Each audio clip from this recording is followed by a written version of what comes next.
another pulling up right behind it. Still wearing the fur coat, Mom grabbed the laundry basket full of jewelry and slipped out into the dark. A cop saw her flowing silhouette under the parking lot lights and followed her shadow into the night.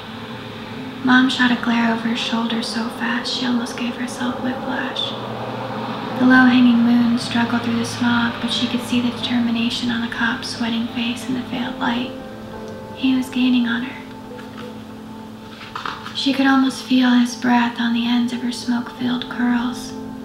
Mom picked up her pace and the jewelry rattled and clanked in her arms, growing heavier with every step. Ahead of her, she looked upon a wall of cinder blocks like some kind of cement fortress.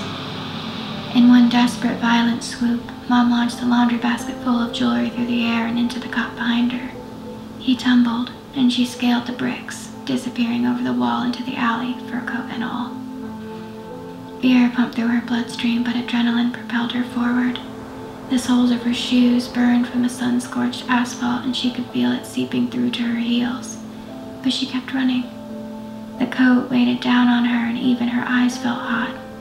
They stung and strained through the sweat that dripped down through her mascara-caked eyelashes. Her shoulders drooped in the polluted dark, and she began to slide the coat down her shaking arms. When she emerged from the alley, she saw the blood red flashing again. Fuck, here we go again. Mom pushed the coat back over her bones and rushed across the street against a red light. She could hear the hurried footsteps banging against the asphalt behind her. She looked back. 1, 2, 3, 4, 5? She lost count. Where the fuck did they all come from? A sea of uniforms rushed toward her, but she knew where she was going. Linda, a friend of Mom's, managed a 2-story apartment complex, and Mom knew the layout like the back of her hand. Her blood pumped hot through her legs, and her feet felt like lead in the boiling air.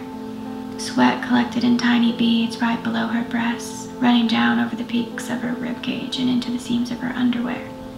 She prayed for wind, the tiniest breeze, anything, but there was nothing but suffocating stillness that made it hard to swallow.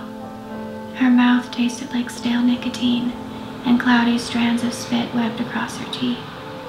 Mom scrambled through the long hallways, and the sound of her footsteps echoed off the walls. She followed the light that splashed onto the pavement from the apartment window and lined yellow boxes, illuminating the way like torches in the dark. Finally, the stairwell. She cut the corner going up the stairs and scraped the back of her hand on the rough edges of the stucco. Blood dripped over her tight knuckles and caught along the edges of her rings. The staircase was enclosed like a narrow tunnel. Mom dragged her legs up the concrete steps and leaned against the wall. She slid down onto the floor and crumbled into her knees like a balled-up piece of paper, trying to make herself small. The stampede of footsteps seared through the hallway below her. She watched through a crack in the stairs. There was a light, a flashlight. The battery-powered stream shot through the anxious air and danced along the concrete below. Please, don't look up. The circle of light grew smaller as the sound of their footsteps grew louder. They were getting closer. Mom jolted back away from the steps as if they could see her eyes flashing in the crack of the dark. Don't look up. She watched the toes of their shiny black boots glare up into her blood-drained face. If they looked down, they'd see her scared reflection staring back at them through the shoe polish. If they looked up, they'd see her drowning inside her fur coat. You motherfuckers, don't look up.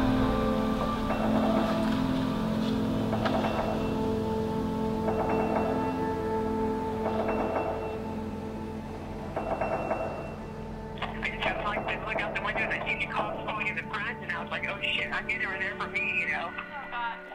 And so I grabbed the laundry basket, and I was going to take off, but they were like, come and kick the house, you know? And I jumped the brick wall.